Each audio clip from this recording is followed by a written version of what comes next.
Hello everyone, welcome to Barca News. It is August 20th, 2025, and today Barcelona seen meeting with Frenkie de Jong's agents. Also, Deco met with the agent of two Brazilian fullbacks. And speaking of Brazilians, Barcelona are currently tracking a Palmeiras Wonderkid. We have a lot to discuss, so let's begin.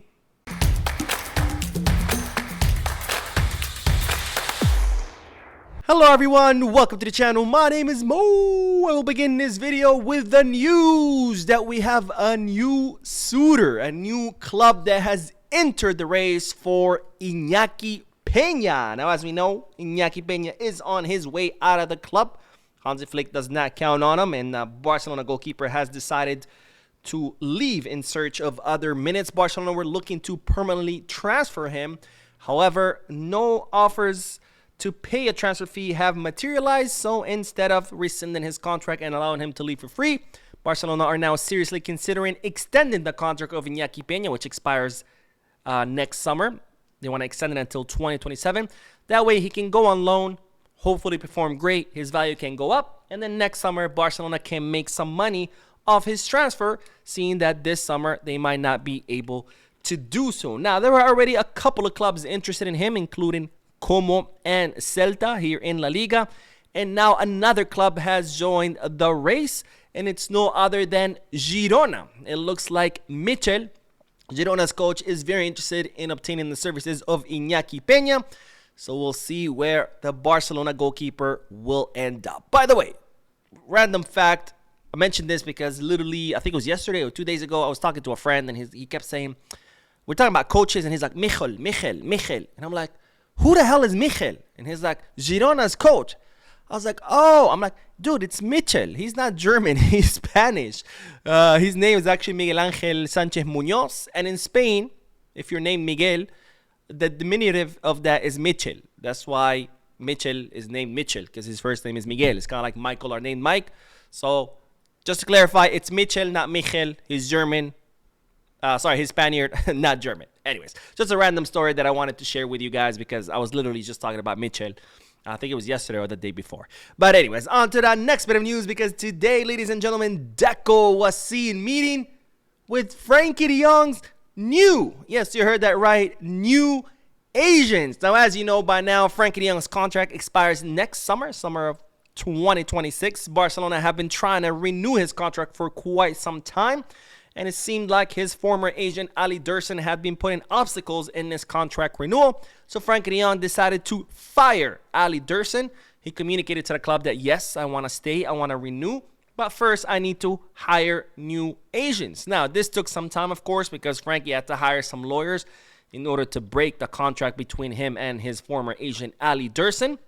And even though Frenkie was ready to renew, he didn't want to do it until he had new agents, because had he renewed directly with the club and Ali Derson was still his agent, Frenkie or the club would have had to pay Ali Derson a cut. You know, whenever there's a renewal or a transfer, the agents always get a cut, a bonus.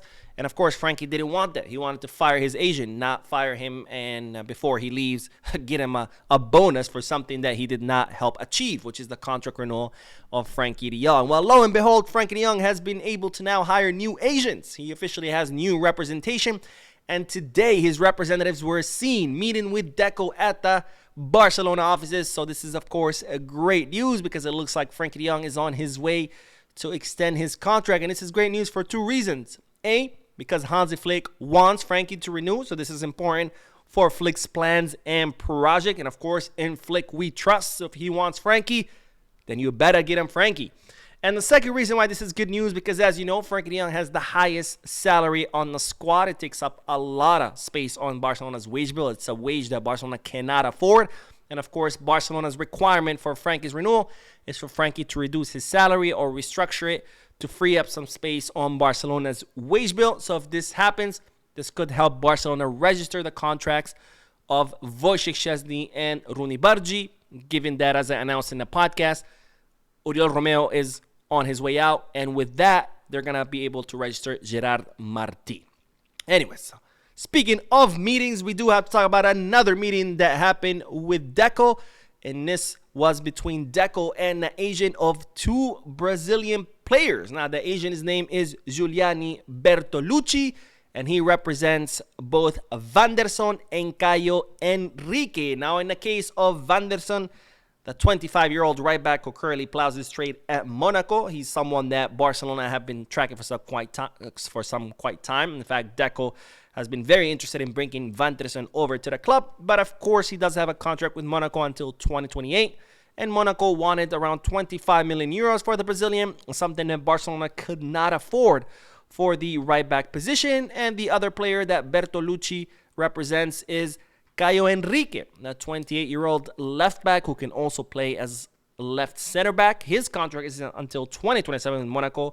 His price is a bit cheaper than Vanderson, and Deco met with the agent of the two players. It's not known why he met them, but I doubt it is to make a late signing, because for now, as you know, Barcelona's #1 priority is to register the players that we've already signed, right? We've only registered Rashford and Joan Garcia, is just half a season. We'll still have to register Gerard Martin, Wojciech Szczesny, and Rooney Bargi, and we'll need to register all three players before the transfer market closes, which is on August 31st. Otherwise, these players would not play for the entire first half of the season. So right now, the #1 goal is to register those players. Not to mention, as far as the right back, it's going to be Koundé and Eric, with the club trying to get rid of Hector Fort because there's no space for him. For the left, it looks like it's going to be Balde and Jofre Torrens. And then we still have Gerard Martin, who can play as a left back and as a left center back. So, yes, Deco met with the agent of these two players, but I don't see Barcelona signing either one of these players during this summer transfer market. But who knows? I mean, after all, agents do meet with sporting directors all the time. It's not always to sign a player. Sometimes it's just, hey, what's going on with your guy? Is he thinking about leaving? When? How much it would cost? What would be his salary? Sometimes it's just informational meetings. So this could have been it, because I honestly don't see the possibility of signing either during this summer transfer market. And speaking of Brazilian players, it's reported that Barcelona are currently tracking and interested in a Palmeiras Wonderkid whose name is Luis Benedetti. Now, Luis Benedetti is a 19-year-old left center back who came up through the Palmeiras Academy. He's someone who's attracting a lot of attention, someone who's known for his speed, his great positioning, and his strength in disputed aerial balls. He is 197 centimeters, so incredibly tall, but despite, again, his big size, he is very fast. And he's also known for his aggressiveness when it comes to defending. And Luis Benedetti seems to have been attracting attention of other European clubs, including Arsenal and Napoli. And it seems that Barcelona have also been tracking the player for quite some time. Now, it's reported that Luis Benedetti is going to be doing kind of like a European tour, something these promising Brazilian players do, where they go visit different clubs. They meet with the representatives of that club. They visit the facilities, the stadium, etc., and then they decide who to join. Looks like Luis Benedetti is going to be doing that pretty soon. One of the clubs he will be visiting is Barcelona. And of course, the other clubs that are interested in him, including Arsenal, who have already made a 10 million euro offer to sign Benedetti. But Benedetti, for now, is holding off. He still wants to visit all the other clubs, including Arsenal, and then decide. So no decision yet, and it's reported that Barcelona are interested in him. But again, what's the problem? Of course, Barcelona's finances are financial fair play. But right now, we have to figure out how to register the players we already have before we can even think about signing any new ones. Now, the good news is that Benedetti does have an Italian passport. So if Barcelona do end up signing him, it would not, take up one of the, I think it's 2 slots or 3 slots for foreign players. He would be considered, a European player, so it would be no problem. Anyways, that is all the news for this video. I did do the podcast earlier today. If you haven't seen it yet, make sure to check it out. Don't forget to hit the like button, subscribe to the channel, drop a comment, and as always, Visca Barça.